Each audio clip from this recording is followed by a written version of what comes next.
ada beberapa jemaah kami yang sampai membahasakan begini, Ustaz, setelah saya dengarkan ceramah Ustaz tentang sedekah, saya coba ubah pola pikir saya dan saya mulai sedekah, dan Ustaz tahu nggak, sekarang saya justru ketagihan dengan sedekah.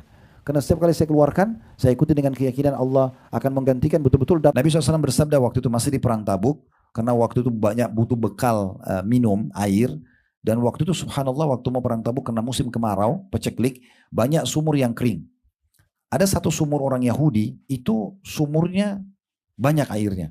Tapi orang Yahudi ini biayanya kalau tidak salah waktu itu sekitar, lupa saya, mungkin 20 sampai 30 juta pipanya itu. Terus diturunkan sampai ke masjid 3 km, nanti masyarakat tinggal ambil dari masjid saja. Alhamdulillah berjalan. Setahu saya sampai hari ini masih berjalan itu. Nah ini contoh-contohnya. Jadi memberikan minum dan air itu sedekah yang ibu dan bapak pernah baca dalam Al-Quran, wa ilal ibili kaifa khuliqat, ya. Apa artinya? Dan kepada unta lihatlah bagaimana penciptaannya. Nah disebutkan oleh para ulama tidak kurang dari 9 sampai 10 kelebihan unta. Utsman balik menghadap ke orang munafik sama orang Yahudi tersebut. Lalu dia bilang, apakah kalian tahu siapa yang mau beli dari saya lebih dari 5 kali lipat? Mereka mengatakan, siapa lagi yang akan membeli barangmu? Barangmu sudah habis kau bagi-bagikan. Lalu kata Utsman, Allah membeli 10 kali lipat dari aku. Karena Allah berfirman dalam Al-Quran, ya, man jaa bil hasanati falahu asyru amsalihha. Siapa yang berbuat satu kebaikan, maka Allah akan datangkan 10 kali lipat.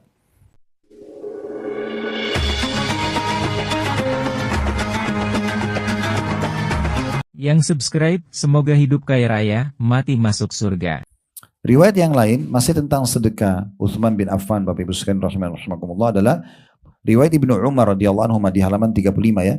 Rasulullah SAW bersabda, "May yashtari lana bi'ra rumah fayaj'aluha sadaqatan lil muslimin, saqahu Allahu yaumal qiyamati minal atash, fashtaraha Utsman faja'alaha sadaqatan lil muslimin." Nabi SAW bersabda waktu itu masih di perang Tabuk, karena waktu itu banyak butuh bekal minum, air. Dan waktu itu subhanallah waktu mau perang Tabuk karena musim kemarau, peceklik, banyak sumur yang kering. Ada satu sumur orang Yahudi, itu sumurnya banyak airnya. Tapi orang Yahudi ini jual mahal, umat Islam susah, yang tidak punya uang tidak bisa beli air. Maka Nabi SAW bersabda, siapa yang beli sumur itu, namanya sumur rumah, ya, untuk lalu dijadikan sebagai sedekah bagi kaum muslimin, maksudnya wakaf gitu, ya, maka niscaya Allah akan memberikannya minum yang disebabkan kehausan pada hari kiamat. Maksudnya nanti orang kalau haus hari kiamat, dia justru dapat minum di mahsyar. Lalu Utsman membelinya, kemudian dia menjadikan sedekah untuk kaum muslimin. Dalam riwayat lain tentang masalah sumur ini, siapa yang membeli sumur rumah baginya surga. Maka Utsman langsung datang ke sana negosiasi. Saya pernah hitung-hitung kasar, kalau tidak salah harganya 6 miliar uang Indonesia, uang kita sekarang, di masa sekarang. Itu harganya sumur tersebut. Sampai sekarang tidak ada sumur harga 6 miliar. Saya mahal sekali gitu, ya. Sumur yang biasa, yang pernah kami alokasikan melalui yayasan kami, yang paling mahal itu mungkin harganya 100 sampai 150 sampai 200 juta. Itu karena dalam sekali harus digali, karena daerah bebatuan gitu, ya. Itu maksimal. Ini sampai 6 miliar. Kita bisa bayangkan pada saat itu, ya. Dan Utsman beli hanya untuk mengejar surga. Janji Nabi SAW, beli sumur itu, wakafkan umat Islam, maka dia akan menjadi atau dapat jaminan surga. Utsman bayar, lalu diwakafin. Dan sampai hari ini sumur itu masih ada di Madinah. Dikenal dengan sumurnya Utsman. Dan di sekitarnya ada kebun kurma, itu juga punya Utsman. Dan sampai hari ini masih produksi. Masih ada buah kurmanya gitu, ya. Nah itu yang bisa diambil dari kisah ini tentunya. Ini berarti menandakan Utsman bin Affan tidak hitung-hitungan lagi bersedekah jalan Allah, dan dia ingin bersedekah apa yang dia tawarkan oleh Nabi SAW. Coba juga Bapak Ibu tahu, sedekah dengan air ini termasuk sedekah yang paling afdal, ya. Ada satu orang kisah salafus saleh dulu, beliau pernah punya masalah tidak selesai-selesai, maka ada seorang ulama yang ditanya, maka ulama itu mengatakan, cobalah berbagi minum pada orang, ya, terutama di musim panas gitu, ya. Maka dia pun akhirnya meletakkan, kalau kayak kita sekarang itu dispenser mungkin, ya, mungkin sederhananya gitu supaya mudah difahami, di depan rumahnya yang dibuat waktu itu masih belum ada dispenser, dia pakai kendi dari tanah. Kalau air ditaruh dari tanah merah itu biasanya dingin, jadi dingin, ditaruh sama dia, kemudian diberikan minum gratis siapapun yang lewat, ya. Ini pernah kami buatin program di yayasan, dan ini menarik kalau Bapak Ibu bisa terapkan, ya, tidak harus melalui yayasan kami, tapi kami ada program ini. Itu kita membeli filter air. Ya, lihat dah galon isi ulang, ya. Itu satu set semuanya. Kalau biasa kalau isi ulang itu ada terlihat filternya ada 4 atau 5, Orang isi cuma 5.000 rupiah gitu ya isi. Nah itu semua alatnya itu sekitar 60 juta. 60 jutaan kalau nggak salah itu udah jadi semuanya gitu ya. Nah itu di yayasan kami buat program itu, kita datang ke setiap RT, cari masjid yang ada di situ, kemudian kita kerjasama, di masjid itulah kita buat filter itu.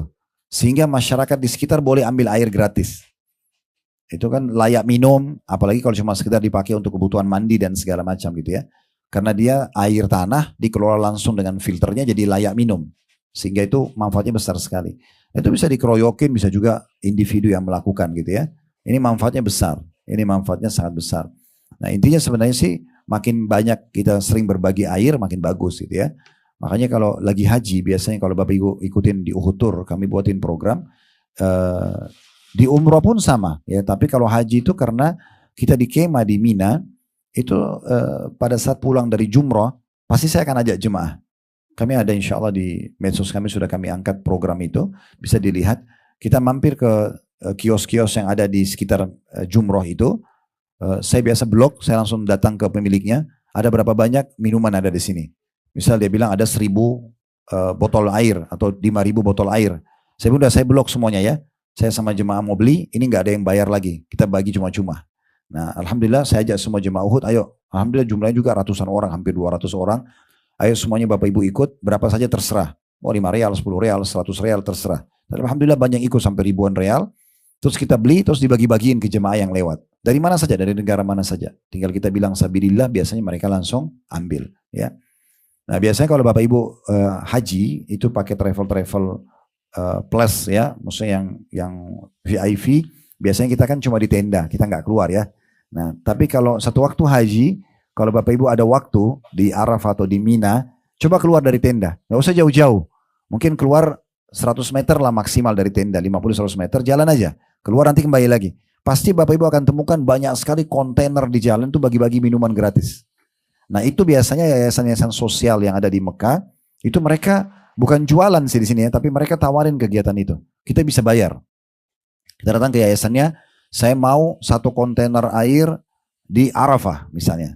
Itu biasanya kalau musim haji saya banyak tawarin di pengajian itu.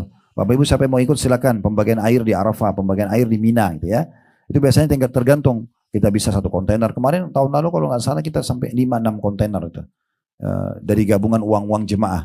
Jadi bisa kita pasang spanduk kita, lalu kemudian dibagikan gratis siapapun yang mau minum gitu. Itu banyak sekali. Ada juga yang bagi makanan, ada macam-macam ya yang bagi-bagi. Tapi yang paling sering orang kontainer itu mereka boleh kita beli minumannya, kemudian kita bagi jus atau kita bagi air putih. Nah, itu contohnya. Jadi sebenarnya banyak sekali program yang bisa. Tapi kalau Bapak Ibu misalnya tahu di kampung-kampung ada butuh sumur bisa digali ya.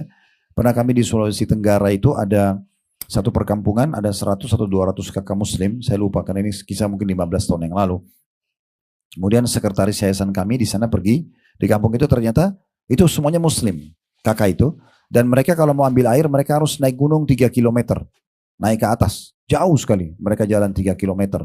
Nah ini mereka jalan 3 kilometer hanya ambil air di mata air lalu turun lagi. Jadi tiap hari begitu. Mereka harus pikul berat. Lalu setelah sekretaris kami datang ke sana, jazakallahu khair, Ustadz Marwan, beliau memang bolak-balik Makassar dan Kendari gitu. Nah dia ke sana langsung dia bilang, Ustadz setelah saya lihat ini sebenarnya bisa kita tinggal pasang pipa. Jadi sumber mata air itu kita tutup, kemudian kita buat pipa itu jalan sampai ke masjid aja, di bawah, 3 kilometer. Biayanya kalau tidak salah waktu itu sekitar, lupa saya, mungkin 20 sampai 30 juta pipanya itu. Terus diturunkan sampai ke masjid 3 kilometer, nanti masyarakat tinggal ambil dari masjid saja. Alhamdulillah berjalan. Setahu saya sampai hari ini masih berjalan itu. Nah ini contoh-contohnya. Jadi memberikan minum dan air itu sedekah yang luar biasa. Ya, sedekah yang luar biasa. Baik, lanjutannya. Masih di halaman 35 dari Ibnu Mas'ud radhiyallahu anhu. Beliau berkata, kami pernah bersama Nabi SAW pada satu perang, lalu pasukan kaum muslimin mengalami kesulitan. Hingga saya melihat kemalangan di wajah kaum muslimin. Dan kebahagiaan di wajah orang-orang munafik. Dan ketika Rasulullah SAW melihat kondisi itu, beliau bersabda, Wallahi la taghibu syamsu hatta ya'tiyakumullah birizq. Demi Allah, tidaklah akan tenggelam matahari pada malam hari ini, melainkan kalian akan mendapatkan rezeki dari Allah. Melainkan kalian akan mendapatkan rezeki dari Allah. Lalu Uthman pun mengetahui hal tersebut, dan membeli 14 tunggangan unta berisi makanan lalu mempersembahkan 9 dari tunggangan tersebut kepada Nabi SAW. Ketika Rasulullah SAW melihat hal tersebut, beliau bersabda, gerangan apakah ini? Para sahabat berkata, Utsman yang telah mengirimnya kemari.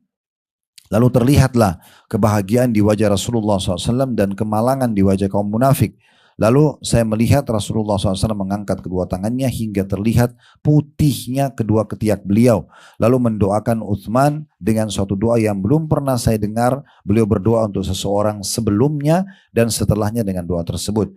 Beliau bersabda atau beliau berdoa, Allahumma a'ti Utsman, Allahumma fa'al bi Utsman. Ya Allah berikanlah Utsman, ya Allah berbuat baiklah kepada Utsman.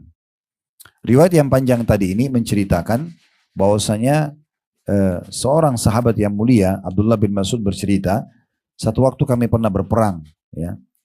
Dan ini kemungkinan besar bisa saja terjadi masih di lanjutan perang Tabuk. Karena memang di sini disebutkan dalam riwayat, orang-orang munafik sangat gembira waktu melihat umat Islam kekurangan, tidak punya makanan dan minuman itu ya. Dan perang Tabuk kalau Bapak Ibu baca kisahnya, itu memang sebenarnya kisah tentang peperangan antara kaum muslimin sama orang munafik. Walaupun tadinya perang yang sebenarnya antara muslim sama bangsa Romawi. Tapi karena orang-orang Romawi tadi saya ceritakan, Heraklius melarang pasukannya keluar karena tahu itu adalah Nabi, takut kalah. Maka pulanglah Nabi SAW ke Madinah membawa kemenangan. Tapi di tengah jalan terjadi keributan sebenarnya dengan orang-orang munafik. Keributan dengan orang-orang munafik. Karena orang munafik memang ingin mencelakakan Nabi SAW waktu itu ya. Nah waktu itu mereka sangat gembira melihat umat Islam kehabisan bekal. Airnya habis, makanannya habis gitu ya. Maka orang-orang munafik mereka gembira sekali melihat umat Islam sedang tertimpa masalah ini. Maka Nabi SAW bersumpah mengatakan, demi Allah tidak akan terbenam matahari hari ini kecuali akan datang rezeki buat kalian. Maka Utsman waktu dengar itu, dia tidak menunggu Bapak Ibu sekalian. Dia tidak mengatakan ya sudahlah Nabi kan janjikan nanti akan datang rezeki. Dia justru mengejar peluang rezeki itu agar dia yang terlibat. Agar dia yang terlibat ya. Coba kita bayangkan ya, kalau misalnya Nabi ada, terus Nabi bilang sama kita semuanya, kita lagi kehausan nih, udah tenang aja, nanti sebelum terbenam matahari pasti akan datang rezeki pada kalian. Umumnya kita ambil keputusan apa? Nunggu. Nabi sudah janji. Utsman tidak begitu pemikirannya. Dia tunggangi itu Bapak Ibu sekalian, agar dia terlibat dalam menyiapkan makanan dan minuman itu. Ini karena cintanya dengan sedekah. Maka dia pun akhirnya bergerak mendatangkan tadi dikatakan 9 sampai 10 ekor unta. Ini sama dengan kalau kita mobil pick up ya. Unta itu bisa membawa 60 kilo di sisi kanan tubuhnya dan 60 sebelah kiri. Jadi sekitar 120 kiloan sampai 150 kilo dia bisa bawa bahan-bahan makanan. Makanya orang-orang Arab dulu suka sekali kalau membawa unta kalau perjalanan jauh. Karena tubuhnya bisa membawa banyak beban. Dan juga kalau mereka kehabisan air, ibu dan bapak pernah baca dalam Al-Quran, wa ilal ibili kaifa khuliqat ya. Apa artinya? Dan kepada unta lihatlah bagaimana penciptaannya. Nah disebutkan oleh para ulama tidak kurang dari 9 sampai 10 kelebihan unta. Di antaranya unta itu punya 2 kelopak mata. Jadi unta itu punya kelopak mata transparan, punya kelopak mata berkulit kayak kita. Jadi kalau lagi badai di padang pasir, dia turunkan kelopak mata transparannya. Makanya dia bisa hidup gitu ya. Kemudian kakinya yang kecil, itu 4, bisa membuat dia tidak capek jalan di padang pasir. Banyak. Bibirnya unta itu terbelah. Kalau Bapak Ibu coba sebentar cek di YouTube unta makan, itu bibir batasnya terbelah. Sehingga dia kalau makan pohon berduri di padang pasir itu tidak melukai mulutnya. Jadi bibir kanan dan kiri itu di atas terpisah gitu ya. Itu di antaranya dan banyak kelebihan lain. Di antaranya di dalam perut unta itu ada satu kantong besar bisa menampung kurang lebih 10 liter air. Ya, itu kalau dia minum karena lehernya panjang, jadi dia bisa minum banyak. Nah tertampung di situ. Hikmah Allah Subhanahu Wa Taala, unta ini kalau sudah minum sekali, itu dia bisa bertahan 3 hari nggak minum. Kenapa? Karena ada kantong air itu. Sistem pencernaannya unta itu kalau dia haus, dia bisa menarik air dari kantong itu, membasahi tenggorokannya, lalu terbuang ke tempat air seninya. Nah, kantong ini Bapak Ibu sekalian itu bersih. Makanya orang-orang Arab dulu kalau mereka kehabisan bekal, mereka kalau bawa unta, mereka sembelih unta, dagingnya dimakan, kantong air itu dipakai minum. Nah, seperti itu diantara kelebihan banyak unta gitu ya. Nah, makanya Utsman di sini dikatakan apa hikmahnya? Beliau mempersembahkan 9 dari tunggangan. Ini unta ya, maaf saya baca kembali. Beliau mempersiapkan atau membeli 14 tunggangan unta. 14 ekor. Satu ekor bisa bawa sekitar 120 sampai 150 kilo berat ya, makanan dan minuman. Nah dia punya 14, 9 ekornya dia kasih ke Nabi. Terserah Nabi mau bagi. Gitu kan. Nah yang sisanya dia bagi sendiri. 14 itu bukan berarti 9 dikasih Nabi lalu 5-nya dipakai oleh Utsman, tidak. Beliau masih berbagi juga pada orang lain. Nah seperti itulah. Maka Nabi SAW waktu lihat itu, unta penuh dengan makanan dan minuman, ini dibagikan untuk umat Islam. Maka pada saat itu Nabi SAW mengatakan, tidak ada, ya Allah berikanlah Utsman, ya berbuat baiklah pada Utsman.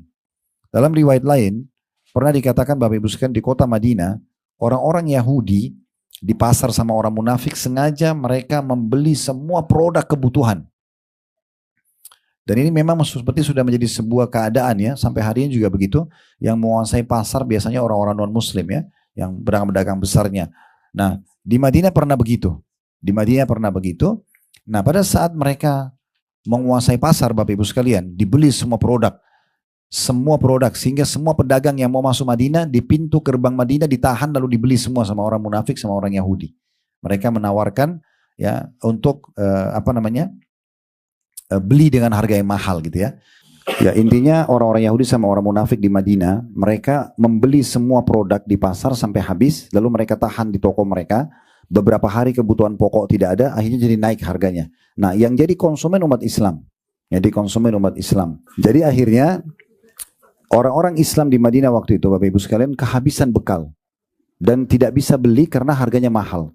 Tujuannya orang munafik sama orang Yahudi ini memang untuk mengganggu umat Islam. Tujuannya itu memang. Supaya umat Islam itu menderita gitu ya.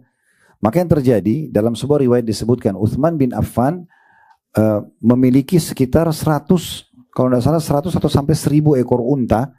Itu yang belanja barang-barang dari negeri Syam. Semua kebutuhan ada di situ. Ya, 1000 ekor unta ini banyak sekali. Kemudian datanglah kafilah dagang itu mendekati pintu kota Madinah. Orang-orang munafik sama orang Yahudi ini langsung menahan. Mereka menahan lalu mereka tanya siapa pemiliknya. Kata orang-orang yang membawa unta itu, kafilah yang mendampingi kafilah tersebut, ini punya Utsman bin Affan. Maka semua pedagang Yahudi sama munafik itu di Madinah kumpul, mereka sepakat untuk membeli dari Utsman. Maka Utsman pun dipanggil. Lalu mereka bilang, hai Utsman, mau nggak kamu jual barang-barang ini kepada kami? Utsman sudah tahu nih. Mereka sebenarnya ini mengganggu umat Islam. Dan Utsman bin Affan memang lagi ingin justru mempermalukan mereka. Karena Utsman orang kaya raya. Maka Utsman berkata, ya pada saat itu, berapa kalian akan beli? Mereka bilang, kami akan beli ya 1 kali lipat. Maksudnya 100% gitu ya. Kayak misalnya harga 10.000 jadi 20.000. Harga 100.000 jadi 200.000. Semua itu akan dibeli. Semuanya akan dibeli gitu ya. Semuanya akan dibeli. Maka Utsman mengatakan saya ingin lebih. Ada pedagang situ mengatakan kalau gitu 2 kali lipat. Berarti 200%. Kalau harga 1 juta jadi harga 3 juta. Kalau harga 100.000 jadi 300.000. Utsman bilang saya ingin lebih. Ada yang bilang 3 kali lipat. Utsman bilang mau lebih. Intinya Utsman menolak terus. Sampai ada satu orang pedagang Yahudi yang paling kaya mengatakan saya akan tambah 5 kali lipat. 500% ya. Dan saya yakin tidak ada orang yang bisa beli lebih dari itu. Maka kata Utsman, saya mau lebih. Lalu kemudian mereka bilang, siapa Utsman yang akan lebih beli daripada kamu? Dia bilang, ada. Kalian mau tahu siapa? Lalu Utsman menyuruh pegawai-pegawainya memanggil seluruh umat Islam di Madinah untuk datang, keluar dari pintu kota Madinah, mendekat kepada kafilah tersebut. Lalu Utsman mengangkat suara dengan keras di depannya pengusaha-pengusaha Yahudi sama munafik itu.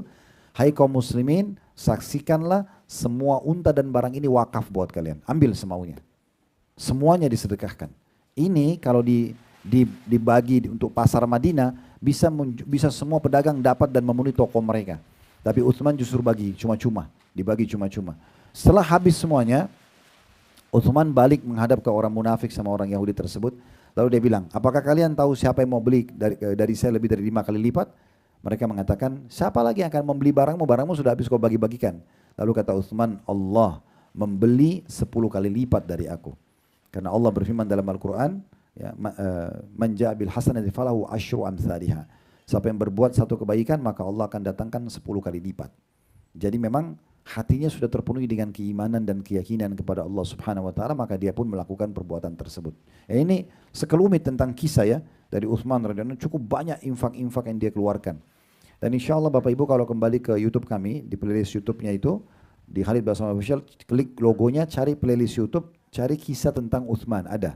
Ya, serial sahabat, puluhan orang sudah kita jelaskan. Di kisah Uthman sudah kita panjang lebar jelaskan jenis-jenis infak yang beliau keluarkan. Tapi jelas ini sebagian daripada infak beliau yang kita bisa simpulkan menjadi 2 poin. Yang pertama, memang pemahaman yang sangat mendalam dan keyakinannya bahwasanya memang Allah memerintahkan sedekah dan itu berarti sedang bertransaksi dengan Allah Subhanahu wa taala. Yang kedua, beliau selalu memaksakan diri dalam bersedekah dan diikuti dengan keyakinan tadi supaya beliau mendapatkan itu. Saya lihat ada beberapa jemaah kami yang sampai membahasakan begini, Ustaz, setelah saya dengarkan ceramah Ustaz tentang sedekah, saya coba ubah pola fikir saya dan saya mulai sedekah, dan Ustaz tahu nggak, sekarang saya justru ketagihan dengan sedekah.